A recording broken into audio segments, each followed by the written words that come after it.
Hey everyone, Kevin P. McAuliffe here, and I am back again with another Digital Juice tutorial, and this time we're going to take a look at getting started with animated revealers.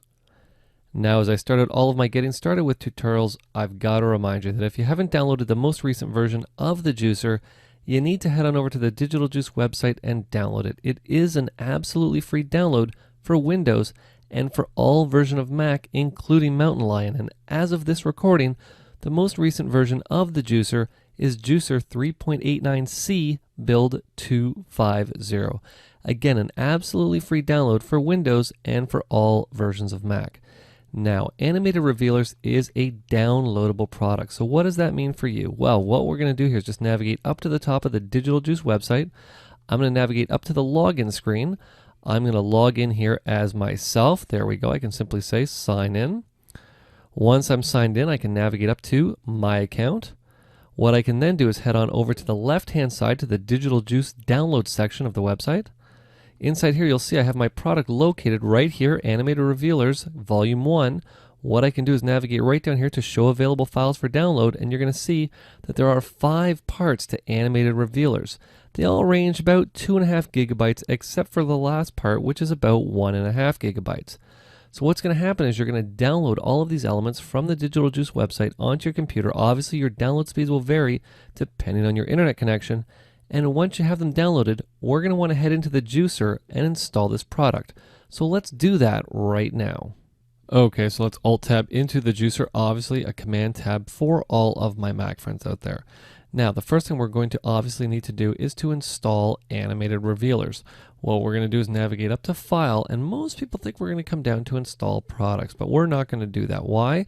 Well, because Animated Revealers is a downloaded product. So what we're going to want to do is just go one step down to install downloaded content. What I'm going to do is select that. You'll see the juicer immediately says, okay, well, what files do you want to install that you downloaded? And you'll see I have them all located right here. So what I'm going to do is I'm going to select part 1. I'm simply going to say open. I'm going to be now given the Juicer 3 license agreement screen. I encourage you to obviously read the license agreement. And assuming that you do agree with it, simply say I agree, say continue. You'll now be asked where you want to install Animated Revealers. You'll see right now I have it going to my external drive, my Y drive to Digital Juice. I could simply browse to wherever I wanted to install that to. If I wanted to go local, like I said, for me external, because these products can get to be pretty big. That's why I always encourage people to put them on an external hard drive. You'll see right below it, it requires 13.15 gigabytes of free space. What I'm going to do is say install, and the juicer in my case is going to say, well, hold on a second. You've already installed Animated Revealers Collection 1. Do you want to reinstall? I could say okay, but what I'm going to do is simply say cancel. Now, one thing that I do want to point out, and this is something, a bit of a problem that I ran into, is that I started to install Animated Revealers, and I ended up getting caught up with something else, and I ended up quitting out of the juicer. When I came back, I tried to keep installing it from where I had left off. The problem was that it wouldn't install any of the other parts. So what's important to keep in mind is that when you're going to install this product, install it right from part 1 to part 5, and don't interrupt anything, don't quit out of the juicer.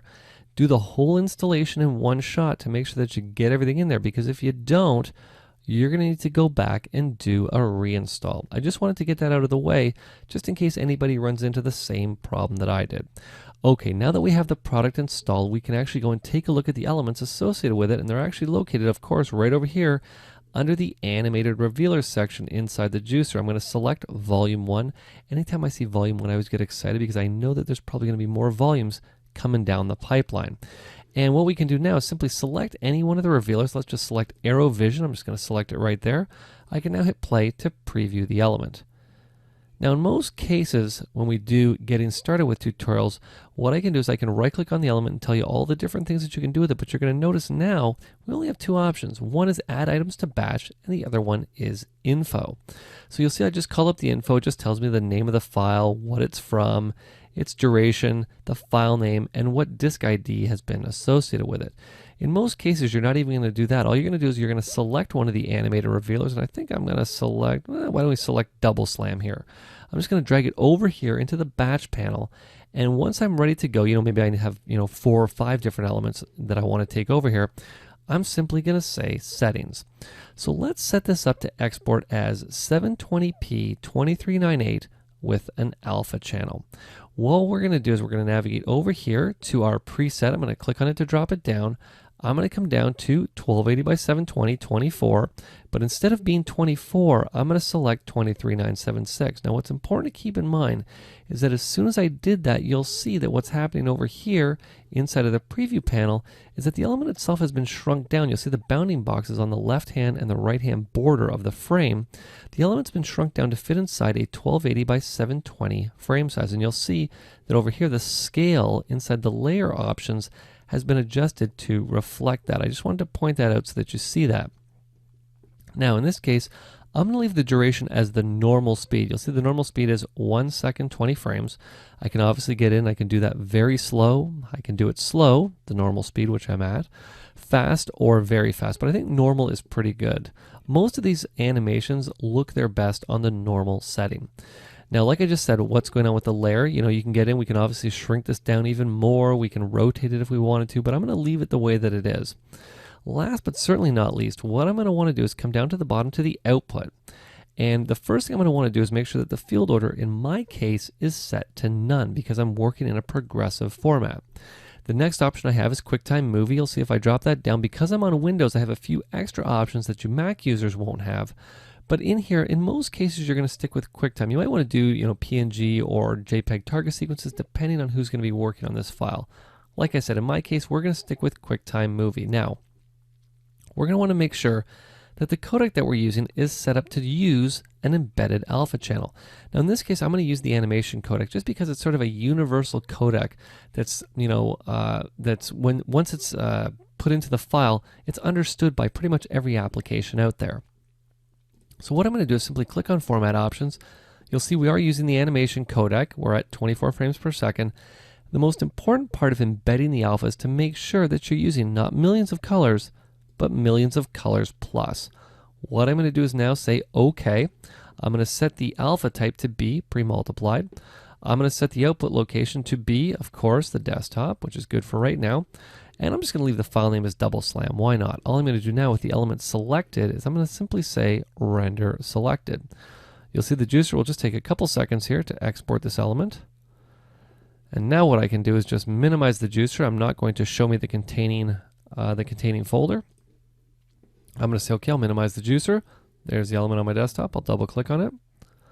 QuickTime will open, and there's the element ready to work with inside of whatever application I happen to choose. And I think what we're going to do is start out with our compositing applications. I'm going to start out with After Effects and Motion, and then we're going to go in and I'm going to show you how simple it is to use them inside of a nonlinear editing application as well, so you don't need to think that you're handcuffed to doing this inside of a compositing application. Okay, so let's Alt-Tab into Adobe's After Effects. Now we're obviously going to need a couple of elements to work with here. First element, obviously, most importantly, is our double slam element. I'm going to say Open, and I'm going to bring in a clip as well. What we're going to do is just head to my computer here. I'm going to come to the Y drive. I'm going to come to my footage folder, and I can really choose just about anything here. Why don't we choose, oh sure, let's just choose a moto shot here.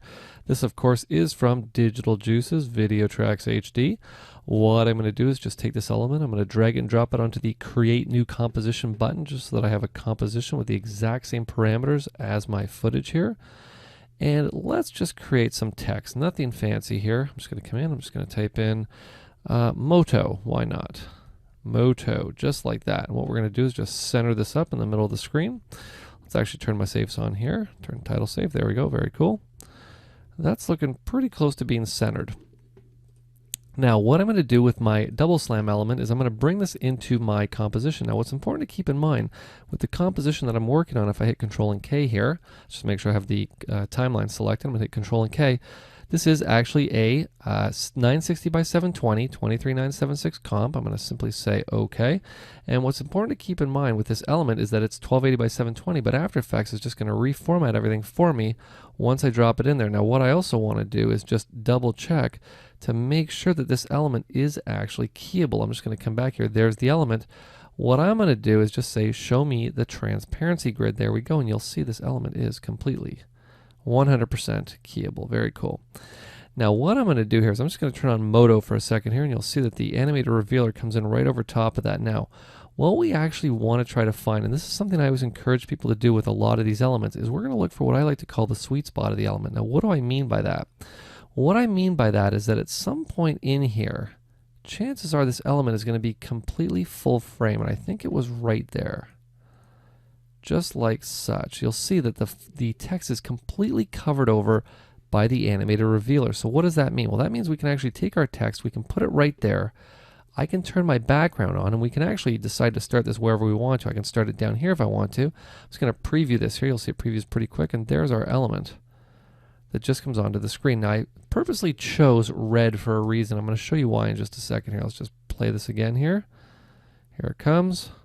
There's our animated revealer, and there is Moto. Very cool.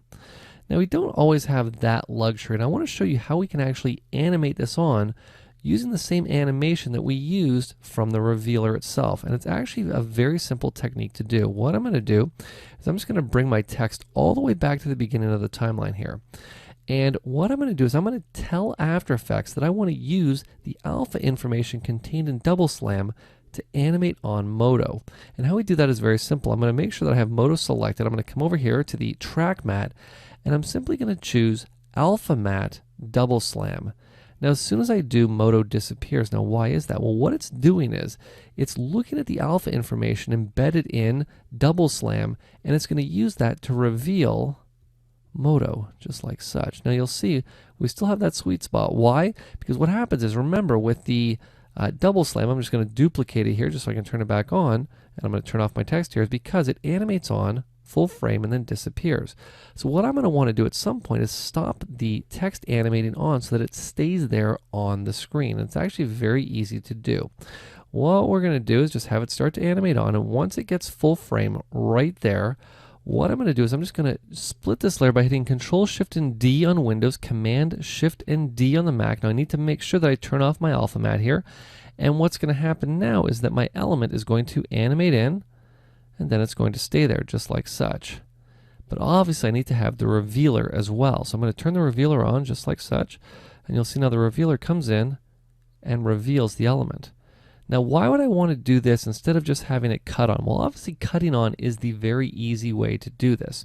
Now, what I want to do when I animate it on is I want to have it appear in the animation there, slightly transparent, so you can see it coming in and then being revealed just like such. For me, it just sort of takes things and, adds a little bit more of a layer of realism to it. And again, what I can do is simply select all of the layers here except for the background by simply holding Shift on the keyboard. I can move this down to wherever I want to. Let's just say right to about there to really have this animation start wherever I want to. Very, very cool. And very, very simple. Okay, let me show you how the technique works exactly the same inside of Apple's Motion. Okay, so here we are on the Mac side, and let's see if the technique that we just did in Adobe's After Effects is going to work the same inside of Apple's Motion. So what I'm going to do is I'm going to Command Tab into Motion 5. Now, for all my Windows friends out there, I would give you the shortcut, but unfortunately this is a Mac application only. You thought you were going to trick me with that one, but I'm a little bit too quick. Okay, so let's choose a Motion project as a standard Motion project. We're going to make sure that we're working in DVC Pro 720p 2398 HD, 2398 frames per second, and I'll just leave it as 10 seconds for now. That's fine. You'll obviously tailor this whatever length you need it to be. What I'm going to do is simply say open. A new project will be created for me. Now you'll see that inside the file browser I'm on the desktop, and I have both the clips that I'm going to need to work with here. So let's just bring in our footage shot here, our Moto footage. Now remember, I made this comp 10 seconds long, so we can actually adjust this however we need to. I think that's pretty good. What I'm going to do is hit Command and minus just to zoom back on the canvas a little bit. And let's bring in our Double Slam animated revealer element. Now what I'm going to do is I'm not going to bring it into the same group.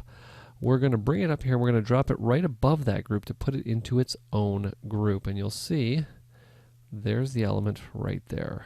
Very nice. Okay, what I'm going to do is once the element gets to that sweet spot here, right about there, that's where our text is going to come in. Now, remember, we're going to do this like we did in After Effects.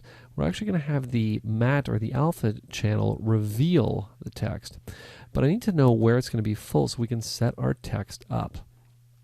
Now, obviously, at any point, we could adjust the scale of this to make it a little bit bigger, but what's important to keep in mind is that by doing it inside of the compositing application, we're obviously going to lose quality when we scale it up. You'll remember when we were in the juicer, we saw our preview window, we actually had the element shrunk down. We could actually scale the element up to have it fill the entire frame if we wanted to. But in this case, this is just for me showing you how we're going to go about setting this up. Okay, so what I'm going to do is I'm just going to navigate over here to the text tool. Of course, we're just going to type in here Moto. Let's make sure we type it in all caps. Moto, there we go. I'll hit Control and A to select all of it. And what we're going to do is I'm just going to come to the inspector here. And let's come back to the Format tab, and we're just going to increase the size here. And what I want to do here is just adjust the justification. That's actually back in Format, not in Layout. It's right here, Alignment. There we go. And let's just position this into the middle here. And we can actually increase the size of this a little bit here. Let's just adjust the size. I think that's pretty good. And of course, I want to go with that really awful red color. So let's come into Style, and let's just choose that really awful red right there. We can even get in at a bit of a drop shadow if we wanted to. Why don't we just do that? And let's just make sure that red is still the color that we're dealing with here. Stick it right over there. There we go. Very cool. We still got the drop shadow. And what we want to do is we want to have this reveal. We want to have our animated revealer reveal Moto. Now what I'm going to do is just position Moto right back at the beginning here. And it doesn't even really matter where double slam appears, whether it's on the top, the bottom. What we're going to do now is we're going to right click on Moto, and I'm going to come down to Add Image Mask. Now as soon as I do, you're going to see that the word Moto gets a little bit weird looking. Well, let's see what's happening with the image mask. Right now there is no mask source. Now you'll remember that we want to use the alpha information. You'll see right here the alpha information from whatever layer we're going to drag on there. Well, I know that double slam has alpha information. So let's simply take double slam. We're actually going to select image mask, and what we're going to do with it selected is we're going to grab double slam quickly and drag it into the mask source, just like such. You'll see as soon as I drag it right over top of the image well, a little arrow appears, and as soon as I let go, you'll see there is Moto full screen, because remember right now we're at the sweet spot. Now what we're going to do here is we're just going to make sure that we crop this off right there. Because what we want to have happen is we want to have it reveal just like such. And then once it reveals, we want it to stay there full frame. Now, of course, we could extend this down all the way to the end if we wanted to. Doesn't really matter for the purposes of me showing this to you, because last but certainly not least, we want to make sure that our double slam is now on top of everything else as its own separate element. So what I'm going to do is hit Command and D. Here to duplicate this element, we're going to drag it right out of this group, and by doing that, it's going to appear in its own group. I'm simply going to turn it back on, and what I now have is the animated revealer, and you can see through it there, there's Moto on either side as it comes in. But the only thing is, because I duplicated this where I cropped it off, it just suddenly cuts out and disappears. Well, I can just take this element and just extend it all the way down to the end, just like that. And what do I have now? Look at that. I have the animator revealer revealing Moto right in the middle of the screen, and of course I can come back here and take these elements, slide them down my timeline. So maybe I want them to happen at about the 2-second mark. I can now hit play, and here it comes, and there it is. So you'll see, just as easy to do inside of Apple's Motion as it was in Adobe's After Effects. And you'll remember, because with this element we have that sweet spot, that one frame where it's up full, we could even just cut this on if we want to. But like I said, doing this just takes it that extra little mile. It's very nice. Okay, so I think what we're going to do is we're going to switch back to the Windows side, and we're going to take a look at something a little bit of a different technique inside of Media Composer, because we don't have the same flexibility that we do inside of a compositing application or even inside of Premiere Pro CS6. But I got a great technique that I want to show you inside of Media Composer and Symphony that you can use using the animator revealers. Okay, so now that we're back on the Windows side, let's Alt-Tab into Avid's Symphony. Now the technique I'm going to show you here works exactly the same inside of Media Composer as well. Now, we don't have the flexibility that we have inside of After Effects and Motion inside of Media Composer and Symphony, so I'm going to do something a little bit different. We know that we have that sweet spot with this animation, the point where it's going to fill the entire area that we're going to use that text. So I think what we're going to do in this case is I'm going to show you how to create a little lower third using the animated revealer. So the first thing I need to do is obviously import my animated revealer. So I'm just going to create a new bin. I'll call it graphics. I'm going to right click and I'm going to say import. Now what most people think they're going to do is they're going to come to import, they're going to come to the desktop, they're going to select double slam, and they're simply going to say open. What's going to happen is the file is going to be imported. People are like, all right, this is awesome, you know, great, here's my animated revealer, very nice. And what they're going to do is they're going to get some footage here. I'm just going to hit Control and O on Windows, Command and O on the Mac here. And I'm going to come down to my stock footage here. And I think I'll just choose, well, why don't we just go back to that Moto footage here. There we go. I'll just take this shot and I'm just going to hit B on the keyboard on both Mac and Windows to edit it in here. I'll just create a new bin. This will be my sequences bin, titled appropriately enough. And we'll just call this main sequence. There we go. And what they'll do now is they'll take their double slam, their animated revealer, they'll hit T on the keyboard on both Mac and Windows. They'll create a new layer inside of their timeline by hitting Control and Y in Windows, Command and Y on the Mac here. And they'll take this and they're going to edit it into the timeline by simply hitting B on the keyboard, just like this. The only problem is that it cuts and this element has no alpha information. Well, why would that be? Well, it's obviously not working wrong, it's that I'm working it wrong. You'll see over here that this is just a clip. It doesn't have the alpha information, so basically a Mac key was not created. So what I need to do is I need to re-import this element properly here. I actually imported it incorrectly on purpose to show you what happens if you're not quite thinking straight. What I'm going to do is simply hit Options, and what I need to do first of all is make sure that the file pixel to video mapping is set to RGB because that's what I exported it out of the juicer as. But most importantly, what I need to do is I need to set up my alpha channel right here. You'll see right now it's set to ignore. That's why when I imported the element, there was nothing there. Well, what I'm going to do in this case is I'm going to select invert on import, white equals opaque. I'm going to select that. I'm going to say OK. I'm going to select double slam and I'm going to say open. You'll see now that the element has come in very differently. It's now a matte key. I'm going to double click on it. You'll see what happens if I drag through. There's our element all set to go. Now the big question is if I hit T on the keyboard on both Mac and Windows and I select this entire clip here again by hitting T, what I'm going to do is hit B to edit that into my timeline. And what do we have now? Well, we have our animated revealer looking very sharp.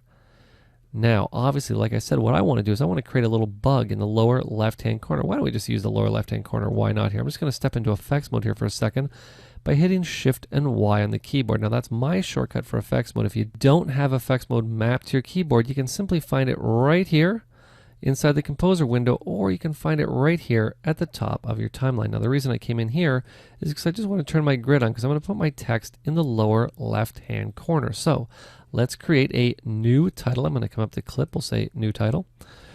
And what I'm going to do here is we'll just use the standard title tool. And I'm just going to type in, why don't we just type in DJ TV? Why not? I'm going to select my favorite font here, Impact. And maybe we'll make it a little bit bigger here. Maybe we'll make it about 56 point size. Not too bad.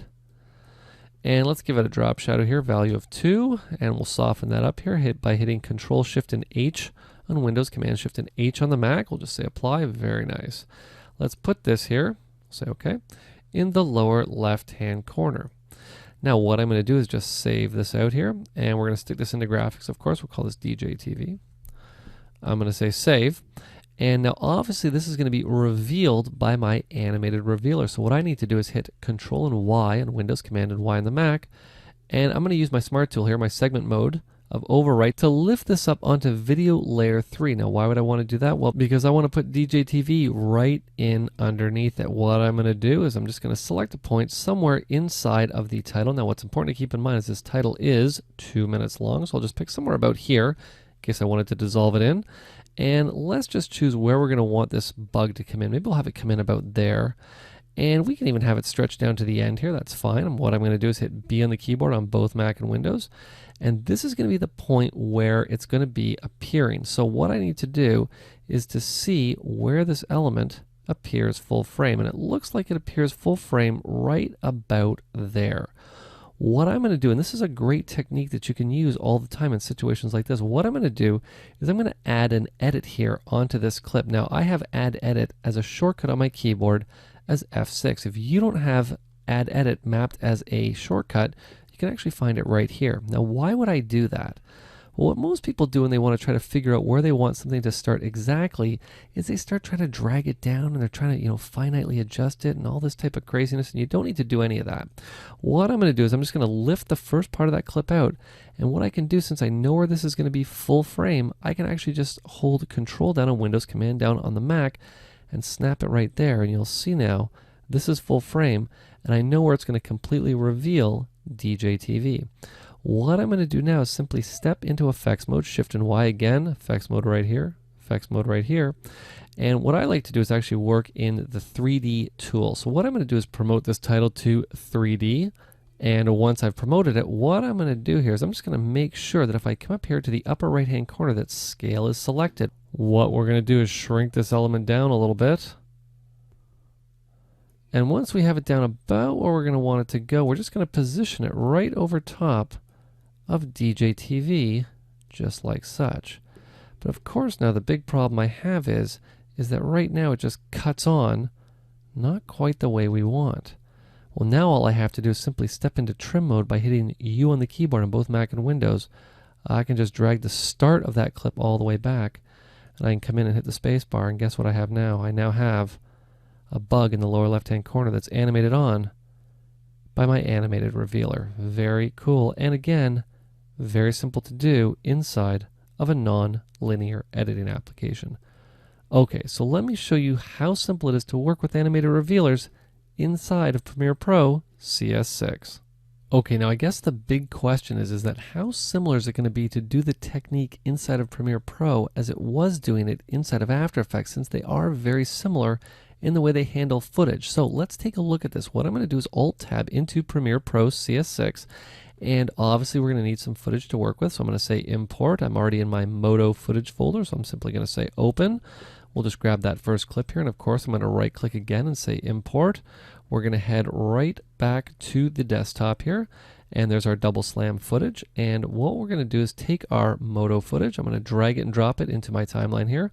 Of course, Premiere is going to say, well, hold on, this is a 720p 24 frame project or sequence. Do you want to change this so that it's 720p 23976?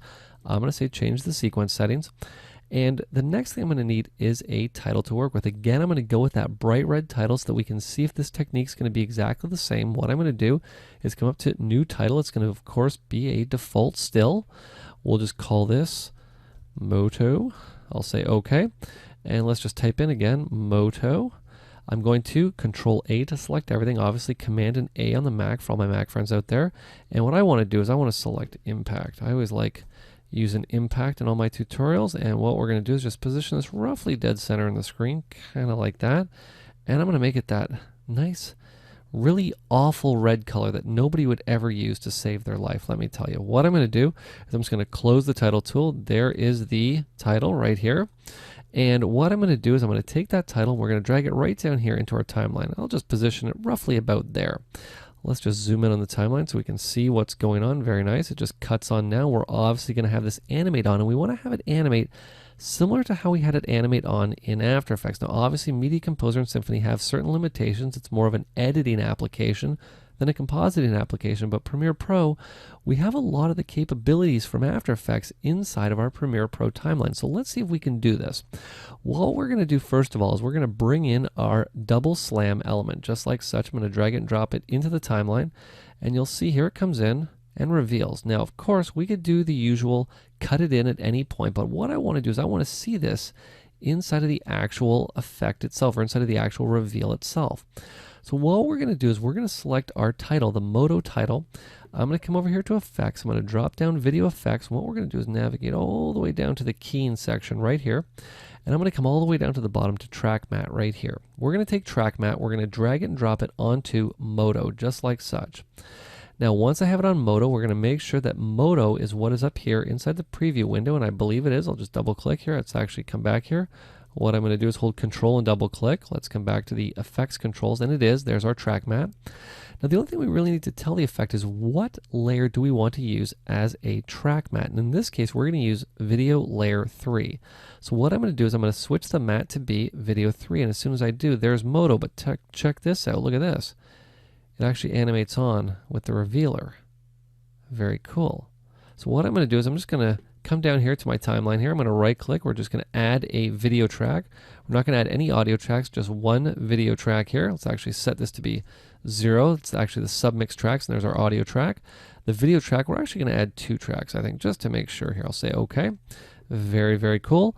And what we're going to do now, you'll see this animates on. Very cool.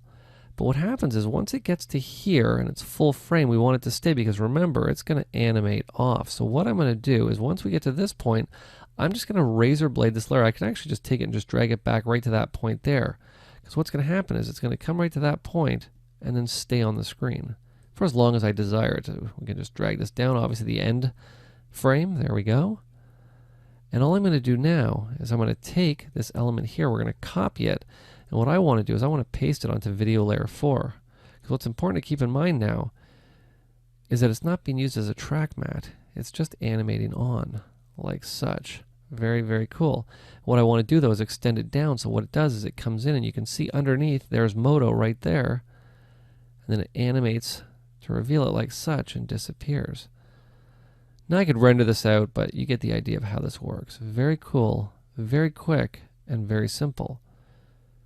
So I hope this getting started with tutorial has shown you how using the animated revealers not only in compositing applications, but in editing applications is very, very easy. In many cases, with these fantastic elements, if you look for what I like to call the sweet spot, it's really easy to get in and have these elements reveal text or reveal whatever you want them to reveal very quickly and very easily.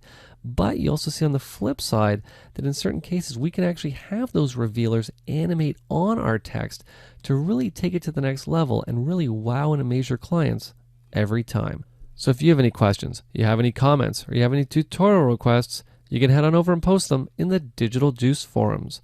This has been Kevin P. McAuliffe. Thanks a lot for watching.